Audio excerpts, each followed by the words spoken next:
Good morning, good afternoon, and good evening, folks. Hey, welcome to another episode of the Marketing Your Practice podcast, the podcast where I have the pleasure of simplifying the marketing and the mindset so you, the chiropractor, can increase your income, your impact, and your enjoyment in practice too. A couple of episodes ago, we did a deep dive exploration into building community and the importance of building community. The foundation of building community is having clarity in around your vision and your mission. And then, of course, we have to know how to go about sharing it. Now, I wanted to dive a little deeper into that topic there, and I thought there's nobody better for me to have this conversation with than Dr. Tony Ebel. Tony understands this topic in a way very few people do. In fact, I've been studying it for a decade, and I got some real breakthroughs in what he shared today. He gives really clear examples of the ingredients of vision and mission and why it's important that you have both of these. And then we went into actually stepping that out a little bit further and talking about where our core values sit into it. Now, if you've struggled to put together vision and mission, and or maybe you've told yourself this is not important, I want to encourage you to listen to this episode. And more importantly than that, I want to encourage you to take action on this as well. Because clarity in around both vision and mission and your core values will be rocket fuel for the growth of your practice. Let's go and talk to Tony Ebel all about this. Tony Ebel, my dear friend, welcome to the Marketing Your Practice podcast. How are you, buddy? I'm good, man. I'm hanging with you. And, we've never hung out. We've never jammed on the podcast or any other time and not had a blast and talked about some kick-ass stuff. So I'm good, man. For those of you that don't know Tony, then you've clearly been hiding underneath a rock, but I'm going to do a little intro for him. If you and your team are wanting to see more kids in the paradigm of subluxation, nerve system first chiropractic, there is no one on this planet that gets even close to what they're doing. I'm constantly sit back in awe of the congruency, the support. It's world domination is coming. At another time, I actually want to have a conversation about that too. So, resistance is useless, all that sort of stuff there too. You're doing brilliant, brilliant work. Today though, dude, I want to just jump straight into this because I believe that this is what underpins a lot of your success, if not all of it. A couple of episodes ago, I talked about building community and what that does for your practice to focus on that. And step number one, I said, building community must sit on a foundation of vision and mission. No one wants to commune around anything other than that too. And you reached out to me and said, this is my wheelhouse. Let me come on and talk about it. Yeah. Let's dive straight into it. Yeah, it is. So there's got to be, I think there's a lot of words that mean similar things, and I think they're all valuable for the listener to make sense of this. And I think that's where we need to start, because I know for me early in my career, you're coming out of school with the pressure of your loans and your startup and your rent and yada, yada. And I don't even mean to say yada, yada, because holy heck are those real pressures. Takes long enough to get through school, or maybe like a lot of chiropractors, you did it as a second career. So your family's there, there's babies there. So I guess where I'm going with that is, I think when you're building your business early on, and then it just tends to get busier, you're looking to always go fast, not slow. Nobody loves speed more so than me and Angus. And so when you hear stuff like vision or mission or building community, at least for me, it always sounded like airy-fairy in the clouds, like, oh, it's probably important, but it doesn't seem as who's got systems, like who's got a PDF, who's got a step-by-step blueprint and binder that I could get to. Well, any good blueprint that's going to help you build your practice is going to have the first 50 to 100 pages better be freaking committed to this conversation of vision. And so it's the anchor point with which you and your team are going to set up shop. It's the anchor point that is going to both draw people to it and then stick people to it. So the coolest thing about a really badass vision, like a really big one, not like visions, C500 a week is a goal, collect $100,000 a month is a goal, vividly different than a vision.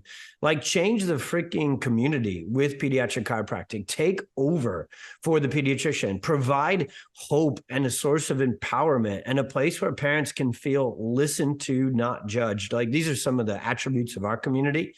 You put all that together into a really clear, really kick-ass vision and mission. And all of a sudden you have the absolute, magic sauce of both your marketing, get new patients plan, and your referral and retention plan for not only patients, but also team members, and the real art of building a big practice is to not do it all by yourself. So yeah, community building is definitely our obsession. It's one of those things that I still hear chiropractors saying, I see the value in that, and I'll do that after I start to see a few people. Yes. Let me just get a little, and often it's also if I'm talking to them about niche or anything like that, it's like, yeah, that makes sense, but I've got to see some people first. But they don't understand that this is what will allow you to not be in just a hot mess with your practice, a practice that is impactful, that is enjoyable, has great income also. So where do you start with this? What's your starting step when somebody wants to clarify mission, vision? And actually for you, are those words different, vision and mission? Yeah. Oh my gosh. Great. Yes, absolutely. Yeah. I'll just, let me go back into my story for a second, because it's that. And then, oh my gosh, I have spent holy heck loads of hours trying to figure out. So I always make the joke with vision and mission.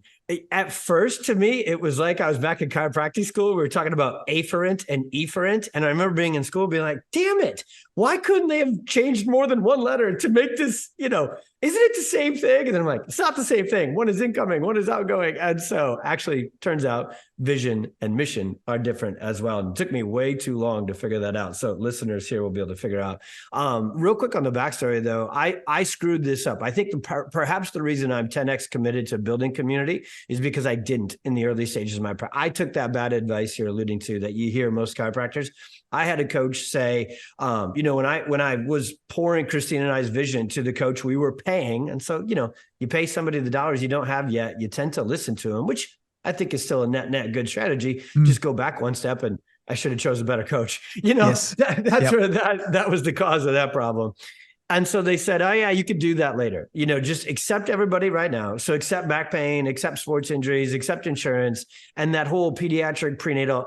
I read the book Tribes by Seth Godin right around opening. Mm-hmm. And so I remember, I specifically remember talking about the concepts of that book to the coach. And they said just that, brother man. They're like, later, you can do that later, which meant I had to completely just burn to the ground the practice I built and then build a new one. So I ended up basically starting up twice, right? So therefore, second time, this is how we did it. And it worked a million times better, both in the startup season, and then now it pays so many dividends for us. And so vision, to me, instills emotion. So we teach a whole 1.5-day seminar for our PX members. And it starts with this: core values, culture building, which is why we start with vision statements and mission statements, because they're not fruity. They're not 30,000 foot useless stuff that I very much will admit I used to think they were. And so vision instills emotion and mission creates action. That is how succinct I can make it. And I don't think you even need to know much more beyond that, other than when you create a vision statement and then you share it on your website, you share it on your socials, you share it when somebody's interviewing to work at your practice, you share it, early on and always. Your vision is this big thing that draws a lot of emotions, and it's got a lot of, that sort of heart and soul to it. And then the mission must literally be listed out in order, the 2 or 3 things you're going to do. So like for PX, our mission is to train, equip, and resource 5,000 world-class pediatric chiropractors all over the world until we're within 100 miles of every family.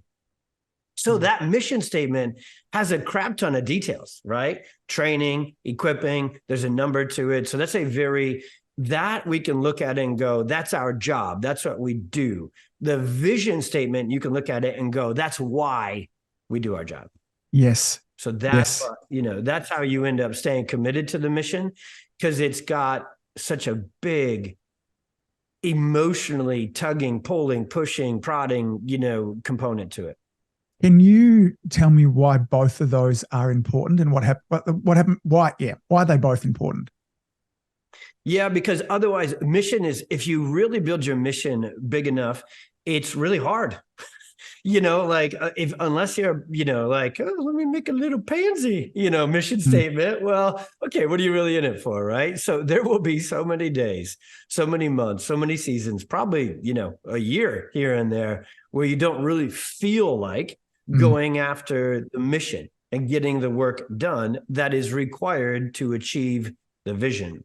So because we know this being neurologically focused chiropractors, like if our neuroemotions are all over the place, that's not good. Well, if we take that and we use it for good, well, what if we have a vision statement that is so emotionally authentic, hits us right in the mother frickin' soul, that will do the job when you need it to do the job.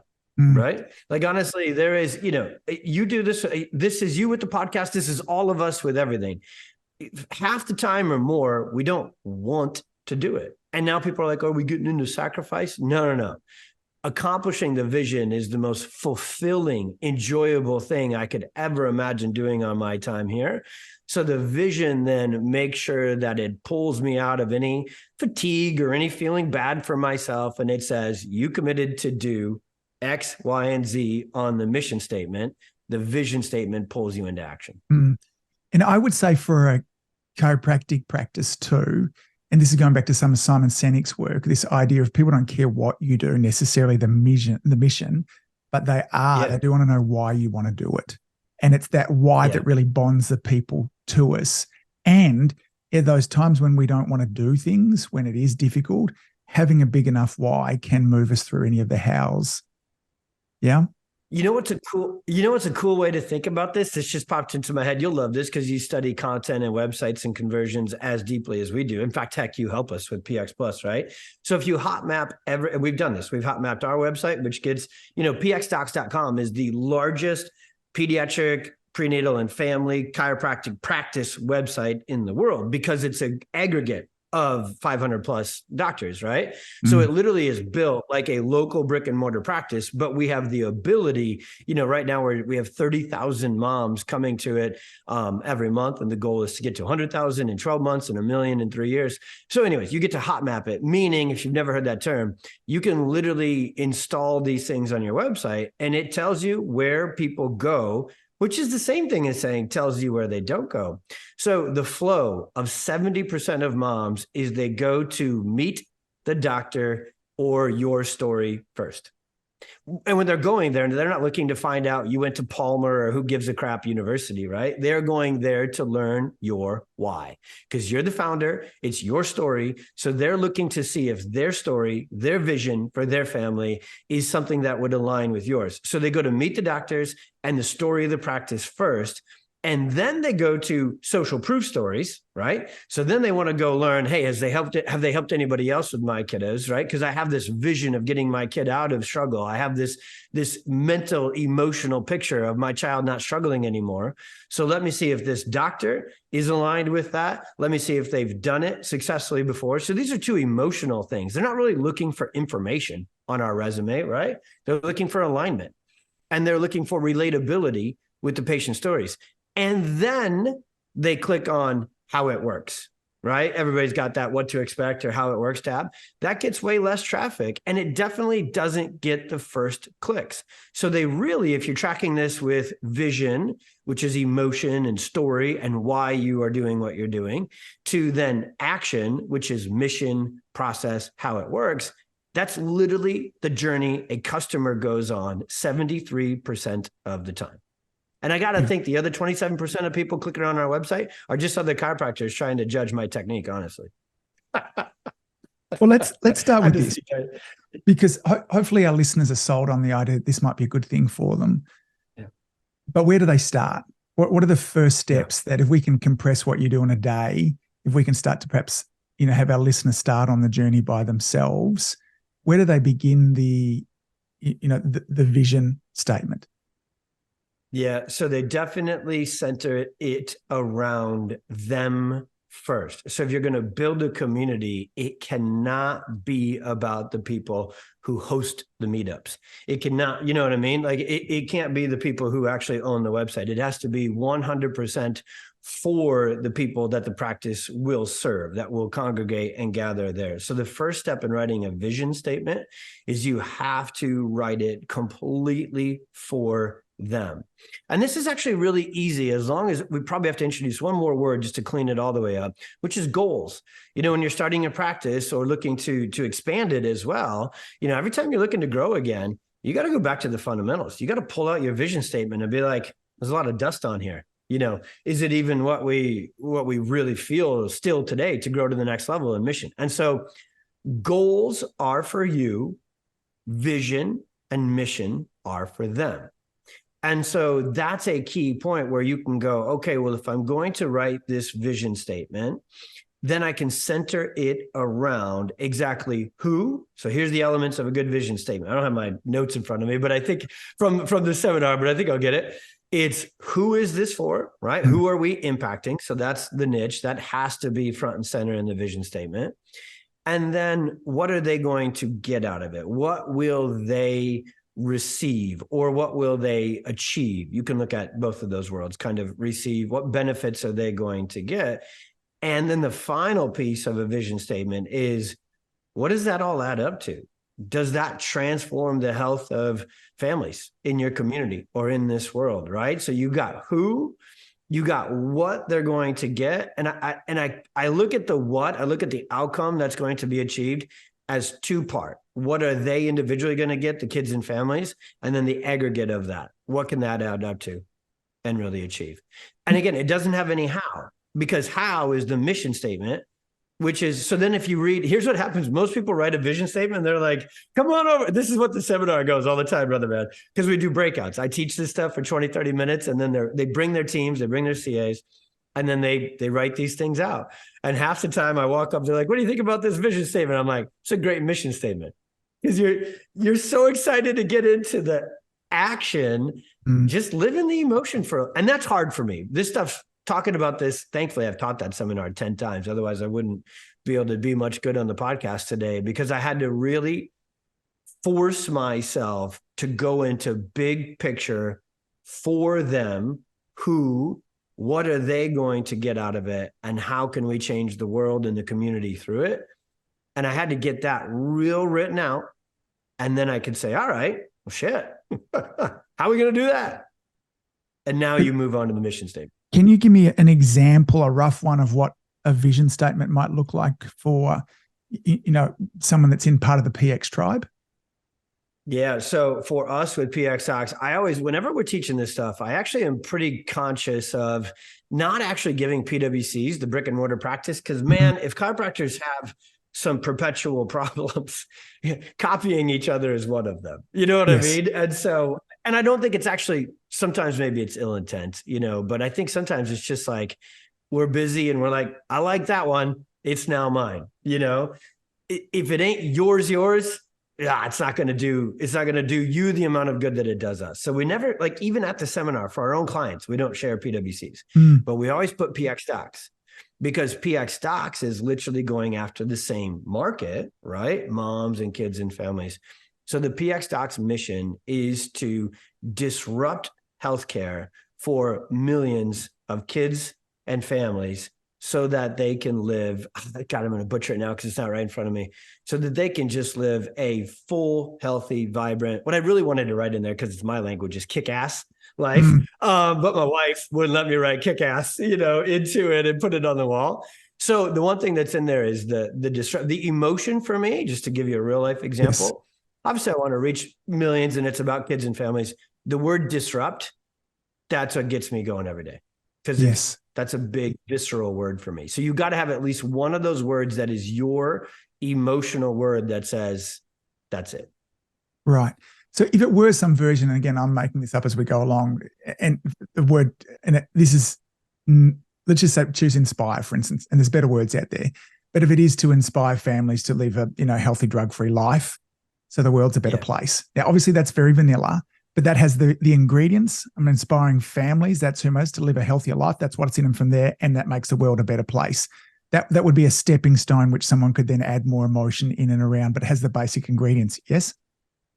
Yeah, big time. You just got to be careful not to, like, the inspiration and the transformation is there. Because again, that's the outcome. Once we get into like adjusting and education and the services we're going to provide, they then land in the mission statement, right? And so actually what's really cool, a cool take home tip as you do this, is it has to do with how you're wired. If you're if you're not a big visionary person and you're not real emotional and you're just all about action, go ahead and build your mission statement first. you could go in that direction too. You could say, okay, well, here's what we want to do. Here's the things we promise to deliver. Okay, well, what would that add up? Could you transform the lives of, families in your community? What outcome would they get? What big change in the community would happen if you achieve the mission? So you can actually go, I don't even think it's A to B. I think they're each individually important, right? You could just go vision to mission. And I would go in that direction if you're more naturally visionary and emotional and big picture thinking. And I would go mission to vision if you're more of an operational systems sort of person. Yeah, got it. Because then when we jump into the mission side of things that you talked about afterwards there too, it's what we do. And this is where we might put in there is, how many people we want to adjust, 1,000 families under our care. That sort of thing where we'd go into the actual detail of it. Yeah, it is. And the other thing too, if anybody, another great cheat code when you're building a vision statement is I'm going to sneak this joke in too. I love ChatGPT. You do too, Angus. We use him, they, it, whatever, quite often, but that sucker ain't you, and it's not even human yet either, right? And so a lot of people, I can tell when chiropractors are using ChatGPT to make their I don't think we've talked about this, which is kind of amazing because we build content together. Yeah. When you ask ChatGPT to speak to mothers, which is usually for my tribe anyways, the ideal avatar, and you ask it to be emotional, it is the most overly dramatic copy. You ever notice it's like harmonious, unlocking, unraveling? So we always have to reel that sucker back in. So I will say where I'm going with that is hopefully the other thing that fits right into this conversation that you already have is your practice's core values, right? Okay. Those core values should instill emotion and build community. Those are the same thing we started this conversation off. Those core values are what are going to attract new patients to you. Those core values are going to attract new team members, new CAs and associate doctors to you, and then they're going to stick people to you. So really good core values, those individual words can be formed into a sentence to make your vision statement. Those core values, we've had a particularly challenging 2023 in practice with staff, and not for any particular person misbehaving, but just a set of circumstances that have challenged us. And where there's probably not been a manual that says, when this happens, I can't imagine these circumstances ever planning on happening. And the one thing that we had to fall back on with Lauren and I is what are our core values? I've never seen it so crystal clear in terms of this guiding us with how we want to behave, because there were several different options. All of them made sense. And having real clarity in around our core values said, this is what we do. And it wasn't until this, in my 48th year of life, I went, that's where I really had the chance to battle test it in that moment there too. And I'm sold on them. And I can see how clearly this fits into having clarity in around vision, knowing what our mission is, rolling that into our goals, and then having a set of values in there that guides behavior. Oh, I love that flow. That flow chart right there belongs on an infographic, brother, man. That was the exact sequence and order of building. And so if you're listening to this and you're not in startup mode, everybody that comes to the seminar, now PX splits, our membership splits 50-50. 50% of our members are brand new startups. Actually, that'll probably eclipse here soon because we love serving that market more than anyone else. It's like a brand new baby in practice, right? We're not trying to fix broken habits and go backwards to go forward. It's a clean build we just launched a huge startup challenge again, and it was so wildly successful. And so 50% of the room at this seminar where we break this stuff down is those folks. The other 50% are established practices who either A, never did this, or B, did it and haven't touched it since they were 6 months from graduating. You know what I mean? And it's in a drawer. They don't even know what drawer, and it's not even aligned with who they are now. And so when you bring it to life, so now everybody moves forward that's listening to this. It does not matter where you are or the last time you looked at them. It matters that you bring these to life again if you want to build the biggest, so I'll talk numbers, the biggest community, which we're going to interchange that word to practice today, and then the most sticky. If you want to really, like Angus just said, if you want to be able to survive the tough times of COVID or staff turnover for crazy ass reasons or whatever reasons, your core values and your vision and your mission statement will keep you anchored. That's why I love that word. It's actually, Angus, this is stealing from Christina. That's why we love to use the word anchor with this stuff, even splitting hairs, even more so than foundation, because anchor says, all right, well, when the storm comes and you don't want to be blown, into the freaking rocks, right? You better have a really strong anchor. And we're all going to hit that. And so I think you can bring it in a community like this. Once you have your vision statement and your core values, and then the mission with it too, not your goals. Again, goals are separate from this, but you'll achieve them by handling the shit we're talking about here today. When you have them, you hire entirely based upon these solely. It doesn't matter somebody's resume or previous work. Everything can be taught. Literally everything can be taught. We just hired a mom of 5 who I think uses an Android, not even iPhone. So, clearly not tech savvy, and taught her to be a tech CA. She's running and Fletcher, he's made this technology is just the most advanced kick-ass technology on the world. And she picked it up in a matter of 4 weeks. Right? Because, and it was on paper, that was the dumbest hire we've ever made. Because Tracy, you're not good with technology. You never use an iPad. She's the most amazing, perfect culture fit ever. Tracy's killing it, top notch tech CA within 60 to 90 days. Right? So you hire based upon these, you make all of your people decisions based upon these for team members and patients.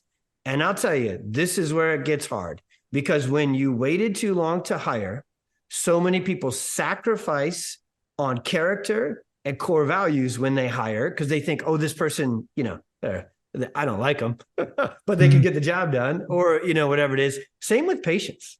Last thing, you cannot build a community with people that you don't like and nobody else likes sitting in that. In fact, we don't even call our waiting room. We literally call it the community room. We are protective as can be for both team and patients. And the guardrails are this stuff we're talking about on this episode right here. That's it.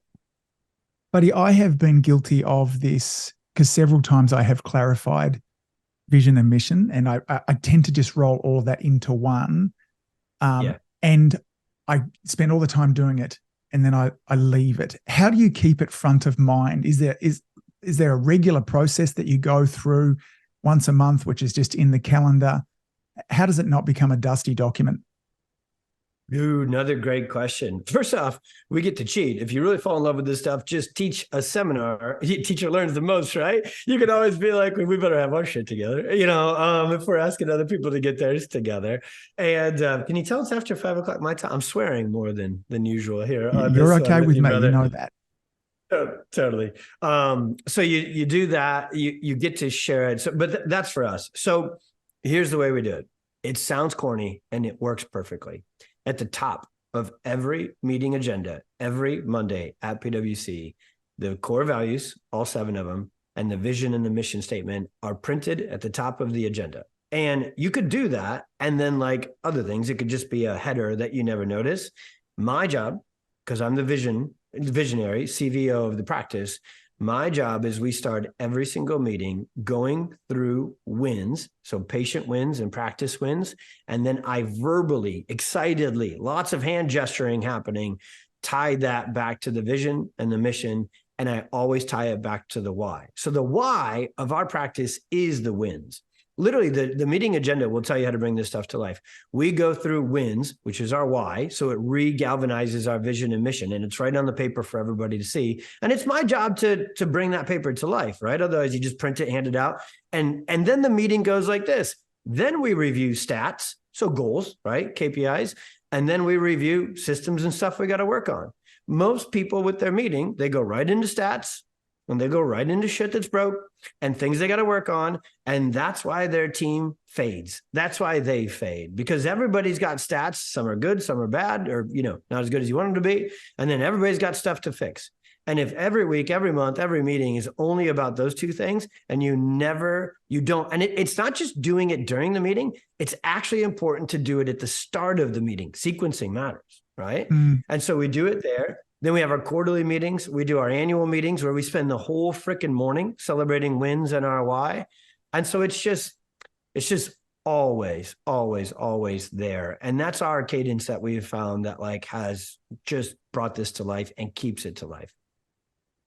I want to transition into a what's next. So I think that you've done an outstanding job of letting people know why they should be doing this. And we've gone through some of the hows. So someone's driving along in their car and I want to give them a what next. What are the steps they go from here in order to actually putting this into play? Yeah. Join PX and then sign up for the team and leadership event and we'll freaking handhold you and do it. It's our favorite event ever. So that was jump to conclusions, Matt, right there. That would be a damn effective process for it. That would be a win for them. It would be a win for them. And I go right there because guess what my obsessive mission is? I need 5,000 docs, right? That's just always the way I'm going to come forward with stuff. So there's that. But what we do at that seminar, you could recreate on your own. So you take at least, actually, this is vision value stuff. You close the office on a day that you would normally be open. Okay. Somewhere before the end of the year. Perfect time probably as the sucker's going to come out, right? Because you're going to be getting close to that next year's planning. So you close the office, and I'm going to be particular because I am with everything we do. You have to do it on a day you would normally be open. If you do it on an additional day, it's like, we're just fitting this in when we can. It'll actually force even better focus and results from it. Take a day, and you could take your slowest day, Friday or something like that, and you go offsite. So go offsite, rent a badass room that's got a great whiteboard and a big conference table, and really treat your team to some good snacks and a good setting and everything to go. You're going to go to dinner after this, by the way. You can turn your vision and your values and your mission statement. Either you're creating them, depends on who's driving the car here as you're listening. If you haven't created them, that's what this day is. And even if you have created them, you're going to update them and do more with them at this strategic planning meeting and absolutely get it done before the end of the day. And you spend at minimum the entire morning going through this stuff. You can, if you do a good job in the morning, building these things out, those are your 3 items. You're going to write your vision statement, you're going to write your mission statement, and you're going to get your core values out of it. If you do a good job and you get them done in the morning, well, then you can use this for your 2024 marketing meeting, and everything else. But it's got to be done offsite, team together. You got to get, even if you have one part-time CA, if you want to build a community and really have this can't just be about you. You have to invite other people into this and let their voice, and because they're going to, project, so promote that community and protect that community if they're the right fit. So it better be part of them too, See, when you do this too, I've seen lots of people, myself included, be a bit paralyzed by perfectionism, wanting the language to be just amazing and stuff like that too. Is your document a work in progress still with the things that you tweak and change, or what's your thoughts? Every time, man. So the last time we taught that, we call it the team and leadership seminar. And the whole time I put the PX docs, mission statement was up there and it said 3,000 docs. And I went back, I was back on my laptop and I was literally just trying to run the geography math. And I'm like, why? I suck at, I don't know if there's a such term as geographical math, but I'm like, 3,000 ain't enough to get a doctor within 100 miles of everyone, even in the United States, So yeah, updated it that night. The next, we had our team meeting, our monthly was the next week. And I was like, hey guys, we're going to steal an hour of this and update our mission statement. And it's a working document for sure. I think it's like an 80-20 rule. The 80% of it, you're probably never going to, if you nail it, you're never going to, like we have 7 core values, those things are going to stay ironclad. Can we probably reposition the statement a little bit as the market, fluctuates and we move into a different era of our practice and a different level of our growth? Yeah, you can update it. Yeah, totally. I'm such a big fan of B- work. I think B- work will help you save a lot of lives, have an enormous amount of impact as well. So that's been my experience. I tweak and change this as I move forwards. And I don't want our audience to get kind of paralyzed from it there too. I want to see if I can sum a bunch of this up there too as we bring this to a close there too. Vision is team. Well, first of all, this is important if you want to build a community. So, and in that episode there, I wanted to differentiate the community is made up of 2 groups of people. Practice members, so people who are active patients, and people who aren't patients yet. Okay. And they're both really, really important as well. In fact, the bigger that group outside there, then the bigger the other one will become also. the key things that you need to be working on, and again, Tony, correct me if I'm wrong here, is to make sure you clarify your vision. This is what's in it for them. Who is the person? What do they individually have to gain from it? And then what does this mean for the world or the wider community outside of them too? The mission is the action. What are you going to be doing? This is going to have numbers in it there too, maybe how many people you want to be, just how many lives you want to be changing there too. And then you're going to clarify your core values. This is going to be the guide rails that help to, point you in direction of how do we behave? How do we want to show up? What can people count on from us? And then perhaps on another episode after this, buddy, we can talk about how we use that to springboard into goals. But have I missed anything out from what you've said? No, it's golden. One other thing I know that's always in my notes, just because it is, you leave this episode and you're going to be like, okay, vision, afferent, efferent. You know what I mean? These two things just tend to try and run into each other. So a vision statement is the first cousin of a purpose statement, right? So vision and purpose and emotion. And then your mission statement is the product. What I would really say, what you do with your mission statement is you're defining your product. We do X, Y, and Z, right? It's very product based. And I that pops into my head because the last notes I have about building community, and we preach this and teach this to the PX tribe, and I'm seeing it work at unbelievable levels. You actually have to deliver two things to your community at all times at an 11 out of 10 level. Product, so the adjustment, right? You got to get results. You can have the prettiest everything else and the greatest, values and vision and aesthetics, and your practice can be beautiful and yada, yada, yada. But get sick kids well and keep well kids well. Build, Hormozy says this, right? If I'm going to invest in a sandwich shop, the sandwich has got to be the best damn sandwich in the world, right? And so that's clinical. You can't be so busy building your business elements that you forget the core of your business in this game that we play as chiropractors. And it's not just peds and family. If you're a pain-based chiropractor, you got to be the best damn pain-based chiropractor in that country, right? So product, so results first. But the other one that everybody forgets, I think that's a pretty good assumption. You're supposed to get people better, but patient experience. That's why this podcast is so damn good, because one of the things you talk about again and again and again when you're talking about marketing your practice on the podcast here, brother man, is you talk about the experience. How is a patient going to feel? How are they going to feel like they belong here? How they're connected here? How that's like, where's this place been my whole life? Oh my gosh, this is my 500th visit and you're treating me better today than you did on the first visit. And so patient experience. So the rest of the business world would call that customer, right? Customer experience, or customer service. You've got to go harder, bigger, better on that than and actually, I don't want to say have to. When you do, you will annihilate any chiropractic competition that you think is in your town. Because nobody does jack, what, with practice experience. In today's world, people are like, oh, I'm going to go with the staffless. I'm going to use AI and a scheduling app, and I'm going to rent a room with a portable table. And so I actually see practice experiences for chiropractic, and this sucks. We're going to fix it with our tribe. It's like going down in importance, and it needs to go up, because if you're going to stand out in the market, product, yes, practice, patient experience. And so my last note on that, to build a community, get help. The truth of the practice experiences and the patient experience, it's about 80 to 90% up to your CAs. It ain't up to you. That's such a profound way to finish from there too. Folks, if you want to check out, and you really should be checking out, the entire PX suite of offerings through there too, I'll make sure I have all the links for that down the bottom there too. I'm 25 years in it, and I've never seen a group come together like this too. And I want to finish with this too. One of the things I love about this so much, and why I'm certain it's going to succeed, is that Tony and Christina are surrounding themselves with extraordinary people. This is not the Tony and Christina show. And I'm amazed at just the team they are building around them there too, and amazed and very excited. Buddy, thank you so much for joining me today. I knew that you would knock it out of the park with this as well. Folks, go and check out Tony and the PX Doc stuff there too. All the links will be in the show notes. Thanks, dude.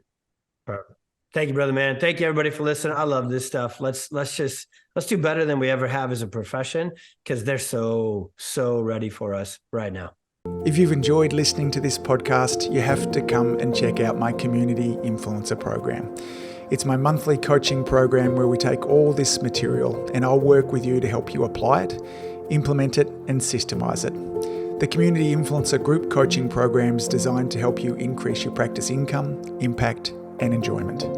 Join me over at anguspyke.com/join. That's anguspyke.com/join. I'd love to see you there.